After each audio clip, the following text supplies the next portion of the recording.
মির্জাপুরে 10 বছরের শিশু ধর্ষণের ঘটনায় ধর্ষক গ্রেপ্তার, 3 দিনের রিমান্ড মঞ্জুর করেছেন আদালত।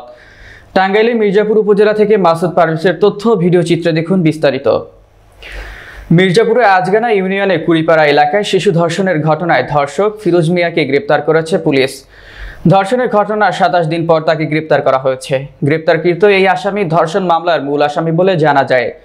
শনিবার 15 মার্চ দিবাগত রাতে গাজীপুর জেলা কালিয়াকৈর উপজেলার চন্দ্রা এলাকা থেকে ধর্ষক ফিরোজ মিয়াকে গ্রেপ্তার করা হয়। মির্জাপুর থানা পুলিশ জানায়, এর আগে ঘটনা ধামাচাপা দিতে বিচারের সহযোগিতায় ও ধর্ষক ফিরোজ মিয়াকে পালাতে সহযোগিতা করায় ধর্ষক ফিরোজ মিয়ার ছেলে সাব্বির হোসেনকে গ্রেপ্তার করেও জেল হাজতে পাঠিয়েছে থানা পুলিশ। এই ঘটনা নিয়ে 2 জনকে গ্রেপ্তার করে জেল হাজতে পাঠিয়ে দিয়েছেন।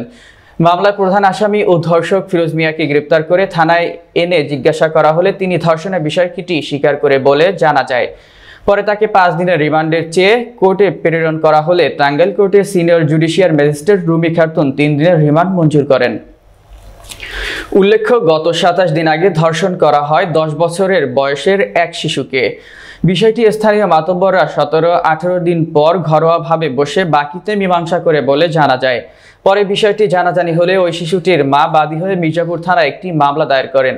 এলাকার মাতব্বররা বিভিন্ন ভয়ভীতি দেখিয়ে প্রথমে মামলা করতে না দিলেও সর্বশেষে মাতব্বরদের নামে সহ মামলা হয়েছে। এমন ন্যাক্কারজনক ঘটনা ঘটেছে টাঙ্গাইলের মির্জাপুর উপজেলার আজগানা ইউনিয়নের কুড়িপাড়া এলাকায়। ধর্ষক ওই এলাকার মৃত নওসের আলী ওরফে রশিদ মিয়ার ছেলে ফিরোজ মিয়া।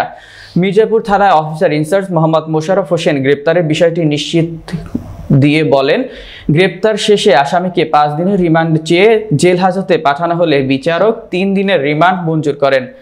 বাকি আসামি গ্রেপ্তারের অভিযান অব্যাহত রয়েছে।